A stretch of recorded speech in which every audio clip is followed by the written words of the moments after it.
1954, there was a man, he was a milkshake salesman, and he did well. He was a upper middle class, belonged to the country club, he was a golfer, and he was successful, but he was always looking for something interesting. And that was actually his job. He sold milkshake spindles.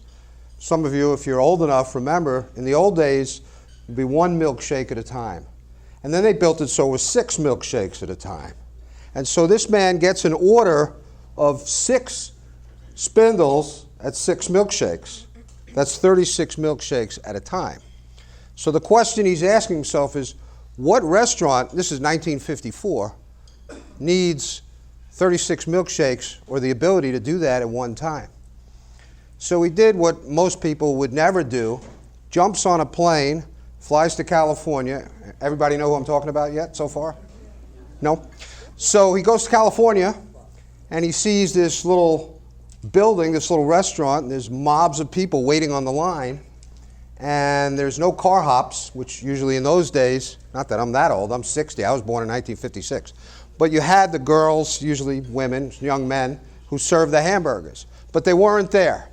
What there was a line of people out the door. So he's fascinated. He literally flew to California from Illinois just to investigate this.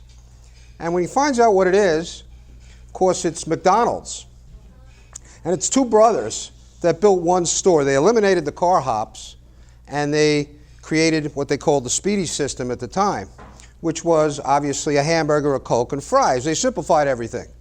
And so they were making a fortune because it was very unique and people loved it. But here's the key. They were happy. They each had a Cadillac and they each had a house. But Ray Kroc immediately had a vision where he wanted to build a national franchise. The minute he saw this, he had to get involved. And so he cut a deal with the McDonald's brothers. It was actually a very bad deal for him because they maintained control over every operational change that he would make. And that was actually disastrous in the early years for him because this was a very smart man, obviously, became one of the richest men in the country and in the world ultimately.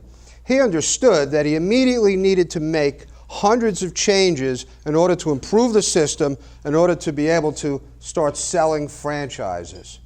So it was a little tough for him, but eventually he bought him out about 6 years later. But he was a fanatic in operations, whether you like the food or not. Obviously, McDonald's is successful from an entrepreneurial point of view. It certainly provides a need. So what was his mantra? Quality not in the sense of going to Morton's and getting a steak, but quality in terms of getting a safe hamburger, very inexpensive. Value, obviously, cleanliness, and consistency. So that was his mantra, but that wasn't enough. How did he communicate that mantra to the franchisees so that it became very quickly the best restaurant on from a fast food point of view in the country? Because he was a communicator, and he relentlessly and in a very simple manner made this the company credo. He incorporated the values in such a fanatical way that it was unthinkable that a franchisee wouldn't follow this to an incredible degree. So he was a master of operations. So the question becomes, there were about 50 franchise chains, 49 of them are bankrupt, and one is the biggest in the world. It was all Ray Kroc, obviously a lot of great people with him. But the vision, which is often the case in many great companies, Walmart, Apple, Steve Jobs, and I love to study this stuff, came from Ray Kroc. So now you're probably all wondering, what does this have to do with public speaking? Anybody wondering that? I think you might be, right? So I had a woman that came to me a couple of years ago. She was a spa franchisee owner in Miami. And she was asked to do a 45-minute keynote speech in Las Vegas to all the franchisees and the CEO and the board of directors. She had never given a speech in her life, had never given even a 5-minute presentation. So she came to me for 3 3-hour sessions. And when I broke it down with her, of course, in the end, they asked her to be the keynote speaker because she was a great operator. Her franchise was doing better than 300 franchises in the country. So in essence, of course, why did they want her to speak in Las Vegas at this convention? It was to demonstrate to the other franchisees what she's doing to become a great operator. So they gave her a whole PowerPoint script, and I'll talk about that in a minute. And I'm going to tell you how I incorporated the McDonald's story to help her out. But the reason I told you the McDonald's story is this. The number one essence of being a really dynamic public speaker or presenter in every situation, from everything that I've read and everything I've personally experienced, whether it's a 10-minute presentation, sales presentation, whether it's a 30-minute keynote speech, whether it's a 45-minute speech, whether you're running for Congress or the United States Senate or even president. Every time, the great speakers are great storytellers. Every time. And it's not just a story from their own life experience, because the clients come to me and they say, well, I don't have any stories. And I say, you don't have any stories? How old are you? Well, I'm 52 years old. And you're vice president of a corporation. Where do I get the stories? Anywhere. But the stories have to be relevant. They have to make sense. They have to have an obvious conclusion, and you have to be able to tell the story in a way that holds the crowd. So the number one thing that I teach when the clients come to me is you have to learn the ability to tell the stories. Where do you get the stories from? Great place. Your own personal experiences, your failures or your successes.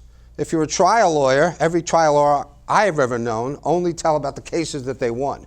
So that's a little boring, to be honest. They never tell you about a case they lost. But failures, adversity that you've had in your life that you've overcome, is often a great story. Anything, it could be your uncle, it could be your friend, it could be something you read in a magazine. I have no personal connection to McDonald's, but I taught this young lady how to explain that story and then incorporate in her speech in Las Vegas as one of about 5 stories that we worked on in her 45-minute keynote presentation. So the stories can come from your own experiences, failures, successes, how you overcame them, something you read in a book, something that's in the news, something that happened to your mother. It doesn't matter. What does matter is that you're able to, first of all, pick out stories that make sense to the specific theme that you're talking about and relate it to the audience. So here's what happens with most people that come to me for some public speaking tips. They're getting maybe a group like this, and it's a 30-minute speech, and what do most people do? They get up, and the first thing they do is, I'd like to thank James Turry. Thank you, James. I appreciate you inviting me here. I'd like to thank the president of the organization for inviting me. I'd like to thank the vice president of business development. That's a killer. And I have to tell people, that's the safe thing to do, and that's a 100% loser. So that really is. I mean, you get a C+ if you do that. You don't fall on your face. You're not embarrassed. You're not humiliated. You get through the speech, which is what most people want to do if they're presenting, because they're nervous.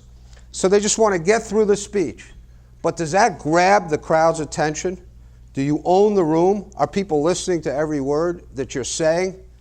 Are they really honing in and interested in what you have to say? So think about every teacher that you had. Go back to junior high school or high school. What makes a bad teacher? It's kind of obvious. Anybody? Any hands? Crowd participation? What? Boring? Bueller. What makes a bad teacher? Read from the book. They read, absolutely. Monotone.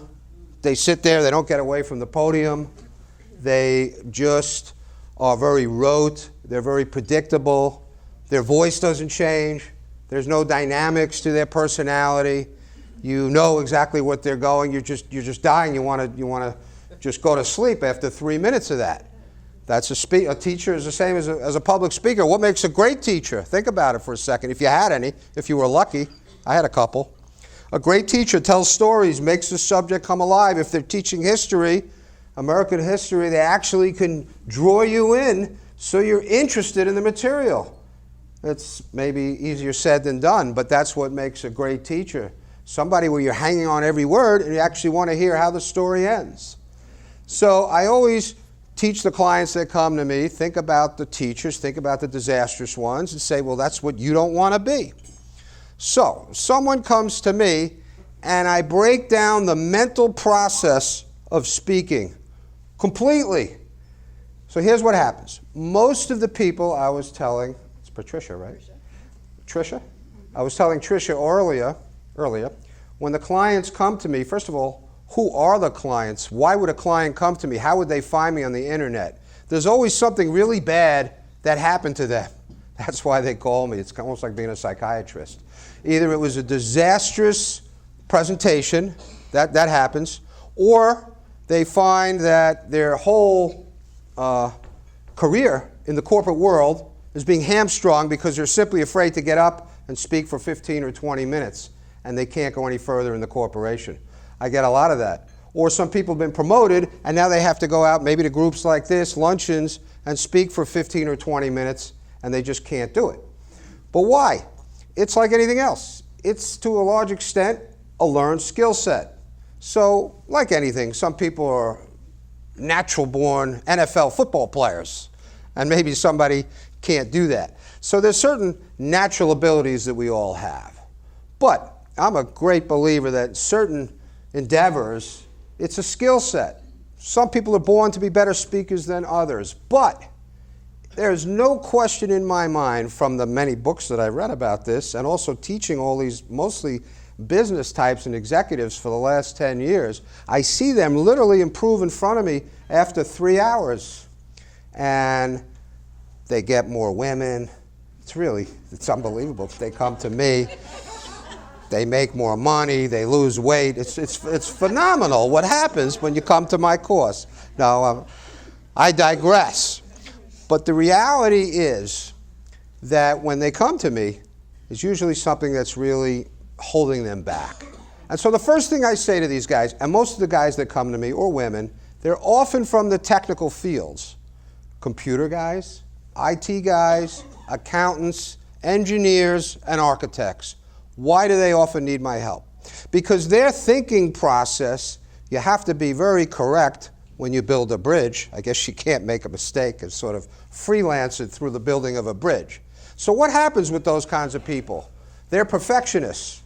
And perfectionism, there's no doubt in my mind, from being a prosecutor over 24 years and doing this, there's no doubt in my mind perfectionism is the absolute enemy of being a good speaker. And why is that? Because perfectionism creates a rigidity in the mind of the speaker where they have to get everything perfect. So in their mind, if they're going to do a speech and they're going to say topic A, topic B, and topic C, and they reverse C and they say C first instead of topic A, in their mind, in the perfectionist mind, what happens is they say to themselves, oh my God, I screwed up.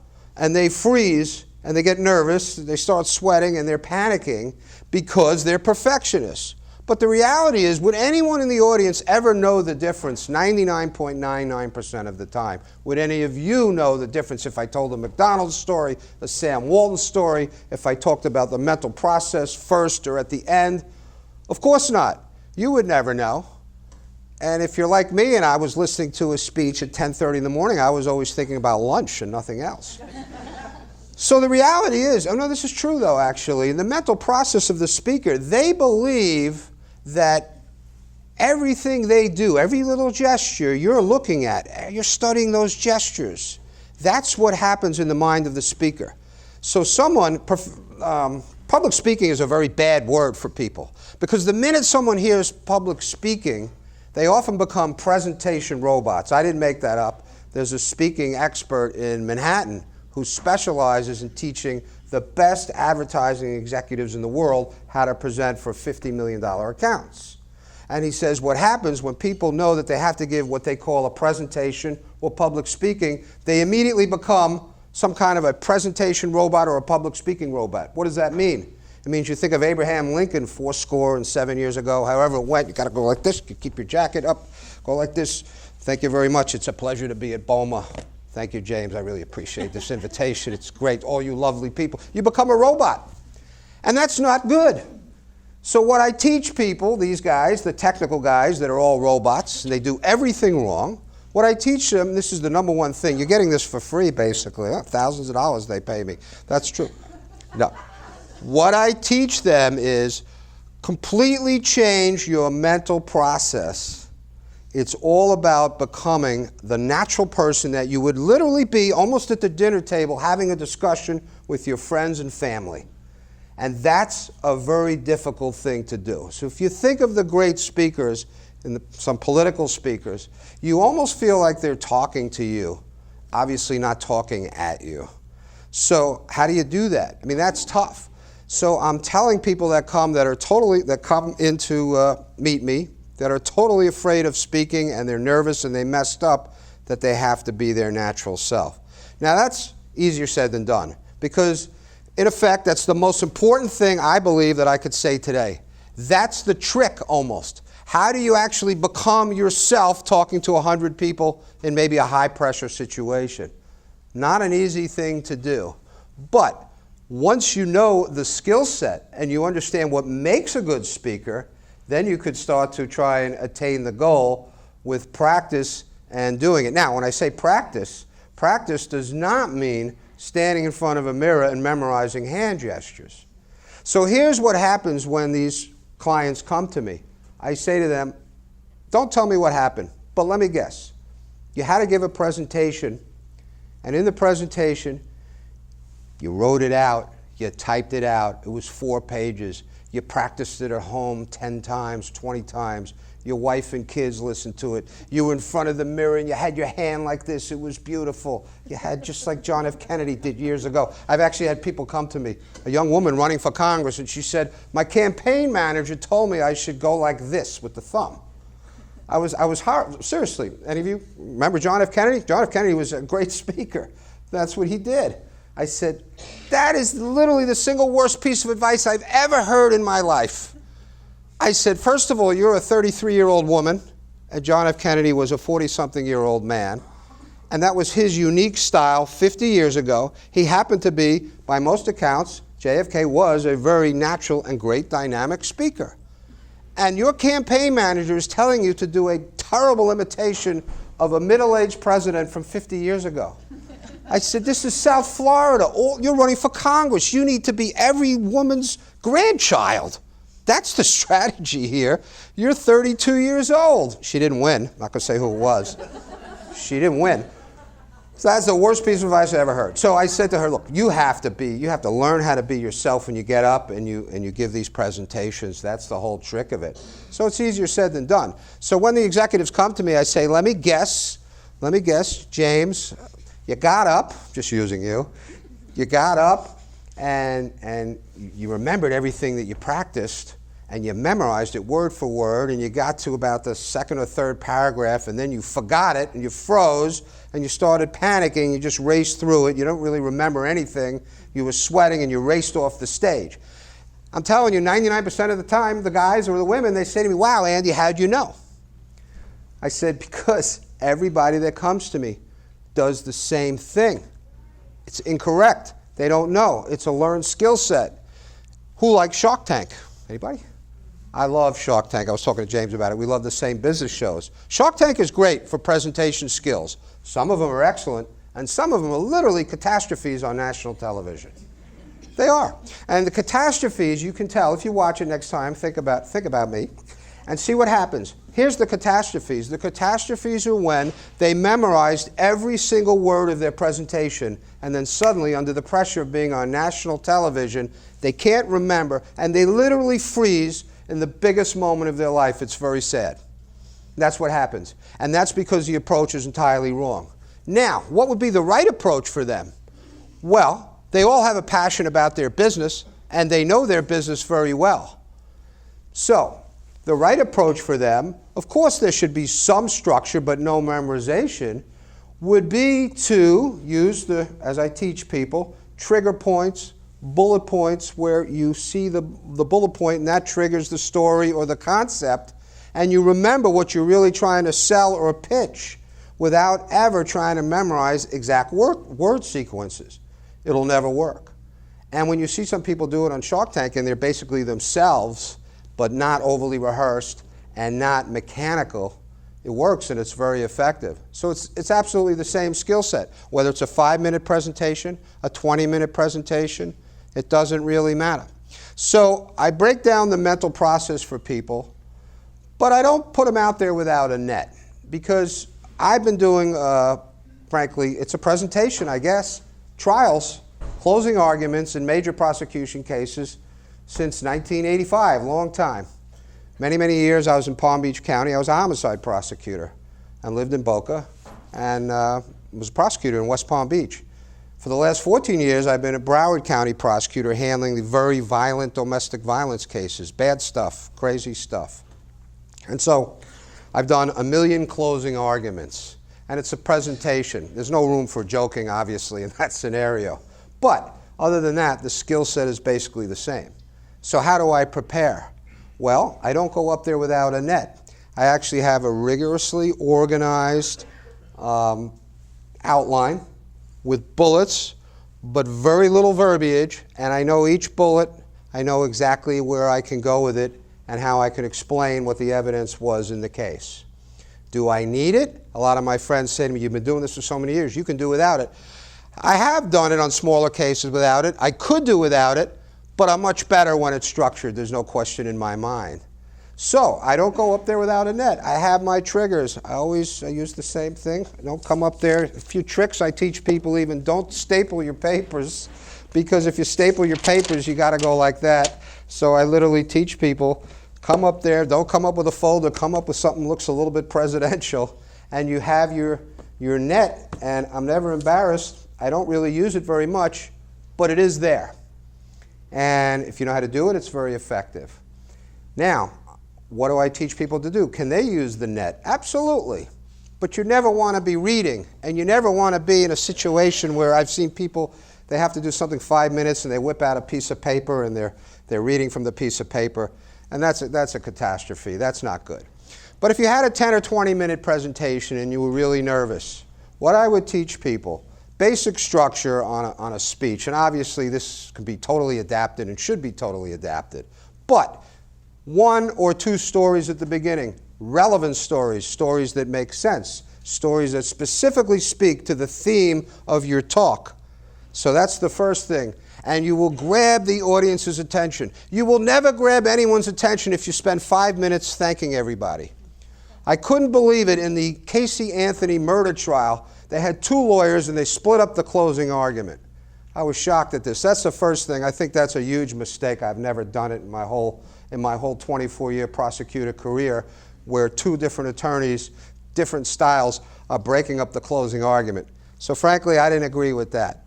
But on top of that, the lady, I don't remember her name, I don't mean to pick on her, but when she did her closing argument, she literally spent 5 minutes thanking the jury, thanking the bailiff, thanking the clerk. I thought it was like the Academy Awards. That's not effective. That's not impressive. I know it's polite. You can do a quick thank you at the end. Thank you, James, for inviting me here. I really appreciate it. It's great meeting you. That's not good. So you need to own the room, but that's tough to do for the average person that's never really spoken, because owning the room, it sounds a little cocky, but it means you actually have to have the courage to take command of the room. Now, if you're an inexperienced speaker and you're shy and you're nervous and you're timid, how are you going to own the room? It's going to be so alien to your way of thinking, to your mental process, it's not easy to do. But you have to do it.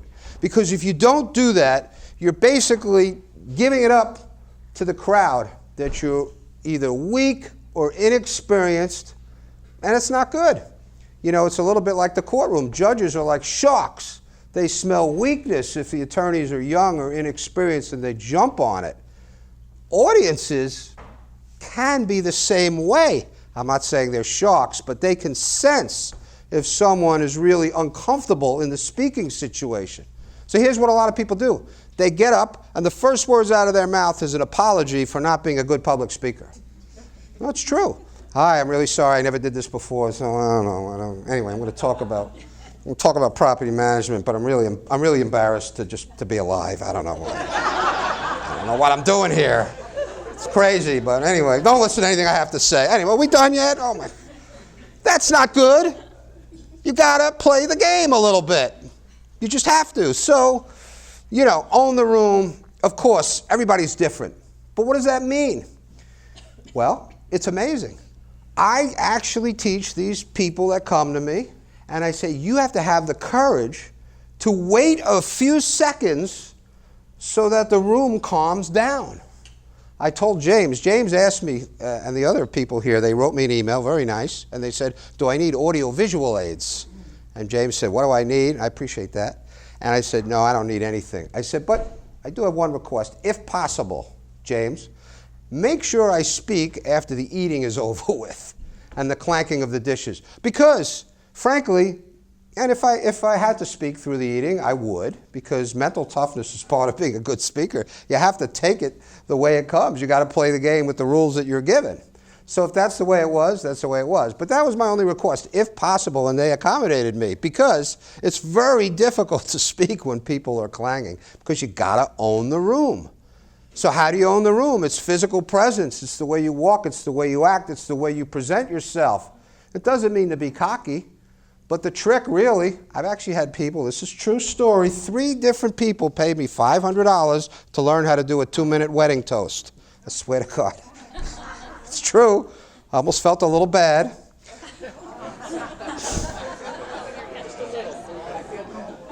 I did take the money. They all lived in Boca Raton country clubs. So, you might know them. I'm not saying any names. It was very hard for me to fill up the time. That one was tough because basically it was all about clanking the glass and not starting to speak until you had total command of the wedding. Does that make sense? Seriously. So that, you can't speak until you control the room. So the best trick to control the room is to actually get up and have the courage to not speak for a few seconds until the room quiets down. And that's a little tough. Most people don't want to do that because your nervous instinct is to start talking and rambling right away because the basic thing you want is to get out of here as soon as possible because that's the way it is, because it's a skill set you never learn. I love golf. I play. I'm no pro, but I love the game. Golf is certainly, those of you that are golfers, a learned skill set. The best athletes in the world can't really get out there and play golf usually without being taught some fundamentals. So how come people think they can get up and give a presentation for 20 minutes without ever having learned the fundamentals? Why? Because I guess they speak every day and they speak at work and they know how to talk. So now they're going to get up and give a 20-minute speech, but they never had a coach. And you can get it in a book for $15. But honestly, and I'm not joking, it doesn't work. Because you need a coach, and I'm not pitching for business, I'm really not at all, but you need a coach to make it come alive. I think you can read a book all day long and it'll tell you exactly what I just said, tell stories, change your mental process, do this, do that. It's not going to mean much to you unless you really get a coach. So it makes a huge difference. So people without the skill set, it's like someone, getting up there on the first tee and they never played golf. They're going to miss the ball, they're going to hack it. It's going to be a horrible thing to witness. Well, it's a learned skill set. There's fundamentals, numerous fundamentals about being a good speaker. So real quick, obviously tell stories, multiple stories, learn a catalog of stories if those of you that have to speak. I know most of you are property managers, but you might have times where you have to speak. I guess that's why I'm here. So President Reagan had literally thousands of stories that he built up for every occasion, and a lot of the great speakers do that. And remember, nobody's going to actually know exactly how the story goes. They're just going to know at the end of the story, hopefully, what the theme is, and then you relate it. What does that have to do with my talk today? It's such an easy transition. What did my McDonald's story have to do with the talk? You probably thought, why am I talking about the restaurant, operations? This is not a talk about operations, but that's a demonstration of the brilliance of good storytelling to demonstrate it. She was a huge success in Las Vegas. I gave her 5 stories, and it worked out for her. All the stories had to do with operations, real-life stories. Steve Jobs, 2005, gave what's regarded as the best commencement speech maybe in history. He already knew he was very sick. Anybody know about that speech? See it on YouTube? A lot of you have. It's phenomenal. 3 stories. That's what he told. 3 stories are all about life, and they really made a huge emotional connection with the audience. Why? Because he was actually saying he never would have accomplished his amazing accomplishments in his second run at Apple if he hadn't been completely fired and booted out from his own company in 1985. What a story that is. Think about that. Talk about adversity. He's literally saying his entire thought process, everything he learned when he was in the wilderness for the next 10 years or so, and then he was able to do all these great things, was because of what happened to him and what he learned from that failure. So that's a great illustration of the power of stories. So some quick fundamentals: stories, mental process. You have to learn to be yourself. You have to take what I say with a grain of salt. Why? Because I teach some people you have to be in an athletic position when you speak. Because a lot of people have nervous characteristics. I had one man came to me. He had to give presentations to the Department of Defense. Man, was he bad. He was not good. Came to me for 5 sessions, and a nice man. And he would go like this. He would do literally a cha-cha, but he didn't know that. He didn't know there was a nervous. So I said, here's what you got to do. You get in a nice power position. Now, you can take that, and I had one person come to me, okay, Andy Newman, I'm ready to talk about public speaking. So, got to take it with a grain of salt. And I tell people eye contact's important. Eye contact is important. I'm looking at you right now. Now, but you can't say, I'm going to try and make eye contact with 80 people in the room. Hello, sir, how are you? It's great to be here. I'm going to teach you about public speaking. I'm going to catch each one of you. You can't do that. So it's an illusion. So the really good speaker picks out a few people and talks to them maybe through a concept. And by talking to, I'm talking to that gentleman right there, by talking to that gentleman there, it gives the impression that I'm talking to the whole audience and I'm not speaking at you. A rabbi, a priest, and a pastor. That sounds like the beginning of a joke, doesn't it? But they came to me as clients. The first thing my brother, he's a trial lawyer in New York, he said, what do you know about religion?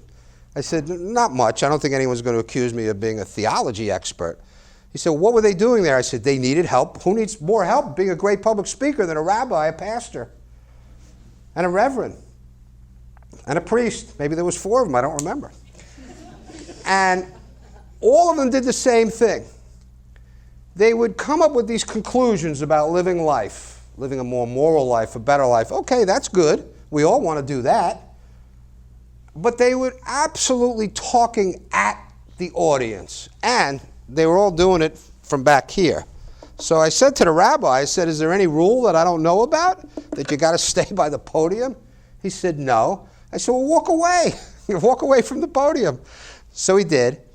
And the lesson to all of them, the best as I could convey it, was that they had to actually draw the audience in and not speak at the audience, but really communicate to the audience so that each person thought that it was really a one-on-one conversation. I think I'm out of time. I thank you all very much. I will take questions if anybody has it, and I really enjoyed being here. Thank you very much. I don't want to overstay my welcome. Yes. Okay, can you talk about the P word, PowerPoint? Personally, Oh, absolutely. I can't stand it when people read PowerPoint presentations. It makes me crazy. Absolutely. I can actually speak a lot about that. First of all, people ask me, I tried a big attempted murder case and with a young attorney, friend of mine, about 6 months ago, and I did the closing argument, and she said, are you going to use visual aids? Are you going to use charts, blow up the pictures of the bad thing that happened? I'm not going to get into that. And I said, no. I personally never use visual aids. She said, why not? I said, because when I get to the crux of the closing argument, and I say to the jury, same thing every time, but it's a different jury, so they don't know it's the same material. And I say, focus like a laser on the moment of truth here. When you hear all that stuff from the defense about supposed self-defense, think about the critical 30 seconds in this case, and let's analyze the evidence, and you'll see why self-defense is not only unlikely, but literally impossible. And therefore, the state has proved its case beyond a reasonable doubt. Focus. Let's go over that evidence. So when I'm there, and that's actually how I do it, and there's 6 of you. I don't know, anybody serve on a jury? And I'm looking at you, and a lot of people copy me. Everyone has their own style, but I like this. And that's me, so I do it every time. I don't want to compete with a chart, with a visual aid. I don't want any competition whatsoever, because the key to the great trial attorney or the great speaker is the emotional connection with the audience. So, to your question, I dislike PowerPoint. However, a lot of the corporate people that come to me, they need PowerPoint. It's required sometimes. So, if it's required, the first thing is, often there's way too much verbiage. And the only thing that happens is the person is up there and they're reading the PowerPoint, which is instantly boring. It's extremely difficult. It's not good. So I tell people you have to get basically one statement, and then you have to work off the heading and get the audience's attention back. It's not an easy thing to do. So many people are required to use it. When that young woman came to me for the spa franchise, 3 sessions, 3 hours apiece, she had to use PowerPoint. And they gave her this massive PowerPoint presentation. It was literally a disaster. And I said to her, could you change it? Are you allowed to change it? She said, yes, but I have to use it. I said, could we shorten it? She said, yes. I said, okay. I literally took 40 pages and we made it to like 10 pages. We took out all the verbiage, and it was good because it gave her a crutch, which sometimes helps people. She had the PowerPoint, and she was able to riff off of the 8 major topics without simply reading the PowerPoint. So it's very difficult to do, though, but sometimes people have to use it. So thank you for a great question. Any other another question? I do public speaking and presentations for this organization and as my job as a property manager. And I find that I'm comfortable because I know the material. So it's not that I have to do like a story, but I know what I'm speaking about. So that makes me more comfortable. Well, it's a great point. Now let me say this, because this is a relatively short presentation by me, and I really didn't get into that. But knowing your material, owning the material where you're so conversant with it is a huge plus. So that's good. But let me ask you, or you can think about it, might a story or two, and by the way, with stories, I am not in any way suggesting that you should have a punchline to the stories or be a comedian, because that's brutal. The average person isn't a comedian, and it's very difficult. So that's a disaster when people memorize jokes and come up. I actually teach people quips are okay. What's a quip?